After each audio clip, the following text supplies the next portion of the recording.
नमस्कार दोस्तों, मैं डॉक्टर आशुतोष चौबे आप सभी का स्वागत करता हूं अपने चैनल वैदिक जीएस एकेडमी पे। दोस्तों, कल हमने जो है गुप्त काल ख़त्म किया। आज जो हमारा वीडियो या हमारा टॉपिक होगा वो है, देखिए, गुप्तोत्तर काल। अब देखिए, परीक्षा के लिहाज से इसमें मुख्य रूप से जो है वो केवल हर्षवर्धन वाला जो एरिया है वो इम्पॉर्टेंट है, या हर्षवर्धन का जो टॉपिक है वो महत्वपूर्ण है। लेकिन यहाँ मैंने कुछ और चीज़ों को लिख दिया है ताकि आपका जो एक कन्फ्यूजन है वो ना रहे और आप टॉपिक से कनेक्ट कर पाएँ। तो देखिए, जब उत्तर भारत में गुप्तों का पतन होता है तो फिर जो एक केंद्रीय सत्ता रहती है वो समाप्त हो जाती है। उसके बाद बहुत सारे छोटे छोटे राज्य जो है वो उभर कर आते हैं, और आप ये समझिए कि उत्तर भारत में कई राज्य स्थापित हो जाते हैं। और जो गुप्तों का मुख्य क्षेत्र होता है उस पर एक वंश का शासन होता है, उसे उत्तर गुप्त कहते हैं। गुप्तों से अलग करने के लिए उन्हें उत्तर गुप्त कहा गया। और इसी तरह से मालवा में फिर छोटे राज्य स्थापित होते हैं। फिर और भी जगहों पे, जैसे कामरूप हो गया जिसको हम आज असम के रूप में जानते हैं, वहाँ स्थापित होते हैं, गुजरात में स्थापित होते हैं। तो विभिन्न वंश स्थापित होते हैं। तो उस पूरे टाइम पीरियड को हम उत्तर गुप्त या गुप्तोत्तर काल कहते हैं। तो देखिए, जो मालवा का क्षेत्र है गुप्तोत्तर काल में, उसमें एक वंश रहता है औलिकर वंश, और इसमें एक प्रसिद्ध शासक है यशोधर्मन। अब आप सीधे सीधे जितनी चीज़ें मैंने यहाँ लिखी हैं आप उसको बस याद कर लीजिए। इससे ज़्यादा मुझे नहीं लगता है कि कुछ प्रीलिम्स के लेवल पर आपसे पूछा जाता है। अब इसमें जो यशोधर्मन शासक रहता है, इसकी एक महत्वपूर्ण उपलब्धि है कि इसने अपने समकालीन एक हूण नरेश रहता है मिहिरकुल, उसे पराजित किया रहता है। और इसकी एक प्रशस्ति है मंदसौर प्रशस्ति। कई बार इसको पूछा गया एग्जाम में, और इसका जो रचनाकार है वो है वासुल। सीधे मंदसौर प्रशस्ति का रचनाकार पूछा गया, इसलिए मैंने इसको आपको लिख दिया। और जब भी यशोधर्मन, मालवा का यशोधर्मन पूछा जाए, आप उसका वंश याद रखिए कि उसका वंश औलिकर था, क्योंकि ये भी पूछा गया है। कई जो टीचिंग के एग्ज़ाम्स हैं उसमें पूछा गया, तो हो सकता है कि पीसीएस या वनडे के भी किसी एग्ज़ाम में देखने को मिल जाए। अब इसके बाद देखिए, जो एक दूसरा प्रमुख वंश है वो है मैत्रक वंश गुप्तोत्तर काल में, और इसका संस्थापक जो रहता है वो है भट्टार्क, और इसकी राजधानी जो रहती है वल्लभी रहती है। और वल्लभी के बारे में हमने पढ़ा भी था कि यहीं द्वितीय जैन संगीति का आयोजन हुआ था। इसी समय जैन संगीति का आयोजन होता है। और एक चीज़ और याद रखिएगा आप लोग कि यहाँ जो है इस समय जो गुजरात का ये रीजन है, यहाँ पे इनका शासन है आपका मैत्रकों का। और ये इसमें एक शासक है ध्रुवसेन, ये समकालीन रहता है हर्ष का, और ये हर्ष का दामाद रहता है। हर्ष ने अपनी बेटी की शादी इससे की रहती है, ध्रुवसेन द्वितीय से। तो आप बस इसको याद रखिए। और ये राज्य जो है हर्ष के समकालीन भी है। इसके बाद देखिए, एक प्रमुख राज्य है या वंश है उत्तरकालीन गुप्त वंश। ये जो गुप्तों का मेन क्षेत्र था, गुप्त राजवंश का जो महान गुप्त थे उनका जो मेन क्षेत्र था, उस पर इसी वंश का शासन स्थापित हुआ। और ये मुख्य रूप से मालवा और मगध के क्षेत्र में स्थापित हुआ। अब इसमें जो है बहुत सारे शासक हैं, लेकिन बस इसका आप प्रथम शासक यानी संस्थापक कृष्णदत्त रहता है, इसको याद करिए। और इसका अंतिम शासक जीवित गुप्त द्वितीय रहता है, इसे याद कर लीजिए।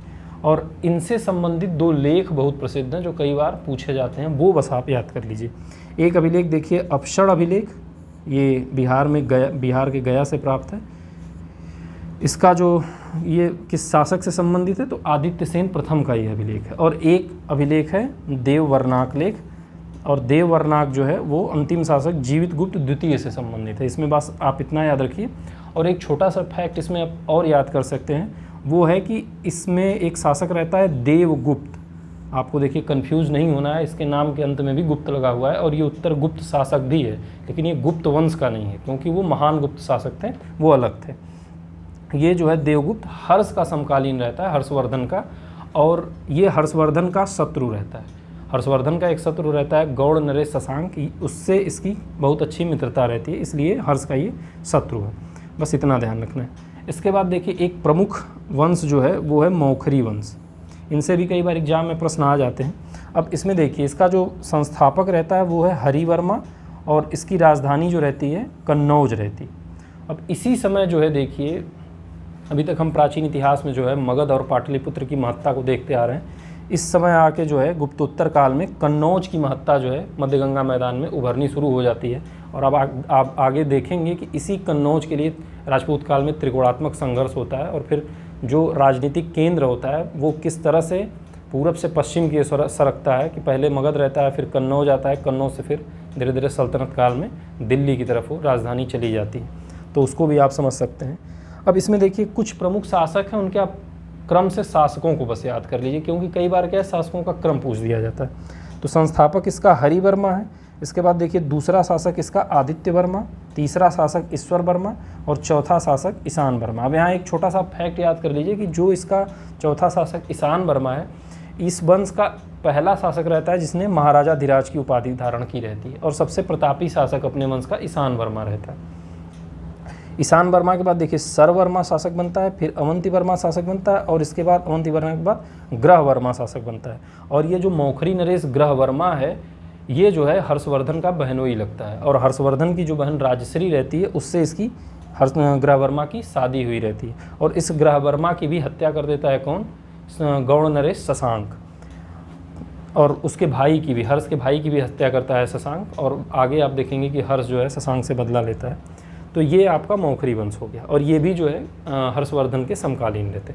अब देखिए जो गुप्तोत्तर काल में सबसे प्रमुख वंश हमारा वो है पुष्यभूति वंश, और ये थानेश्वर के रहते हैं। थानेश्वर यानी वर्तमान हरियाणा का क्षेत्र जो है, और इसी पुष्यभूति वंश का जो है शासक हर्षवर्धन रहता है। अब आप एक बार क्रम से इन शासकों को भी देख लीजिए जो पुष्यभूति वंश के हैं। तो इसका जो पहला शासक है वो है नरवर्धन, दूसरा शासक राज्यवर्धन प्रथम, तीसरा आदित्यवर्धन, चौथा शासक जो होता है प्रभाकर वर्धन। ये जो है देखिए राज्यवर्धन और हर्षवर्धन का पिता रहता है, और इसी के दो बेटे रहते हैं, राज्यवर्धन द्वितीय, ये हर्ष का बड़ा भाई है, और राज्यवर्धन द्वितीय के बाद जो है इस वंश का शासक होता है हर्षवर्धन।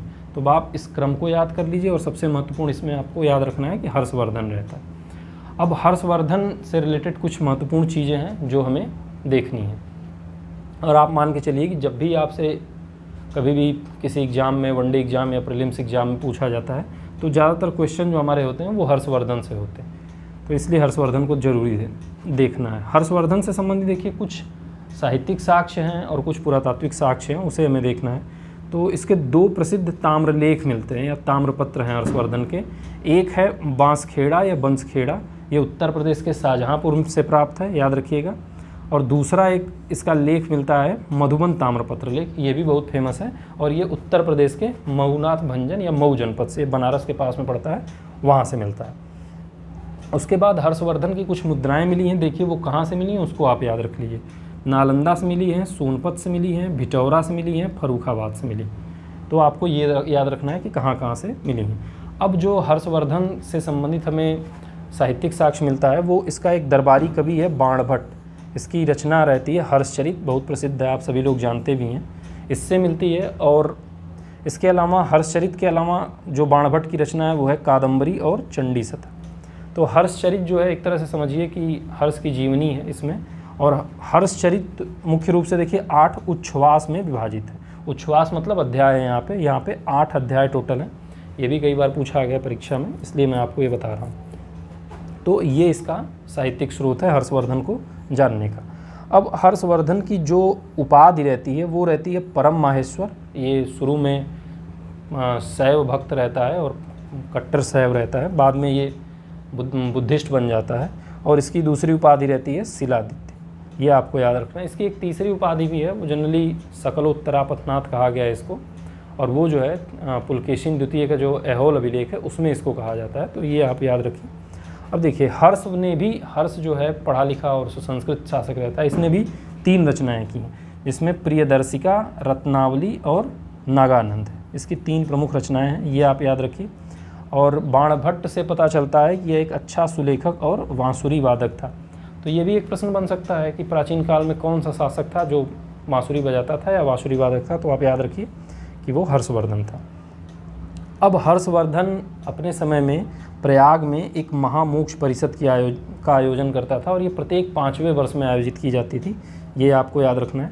और इस महामोक्ष परिषद में उस समय ह्वेनसांग भाग लिया रहता है। और आप ये जानिए कि ह्वेनसांग इसी के समय हिंदुस्तान आता है, हर्षवर्धन के समय, और ह्वेनसांग के यात्रा विवरण भी हर्ष के समाज, धर्म, राजनीति पर बहुत अच्छा खासा प्रकाश डालते हैं।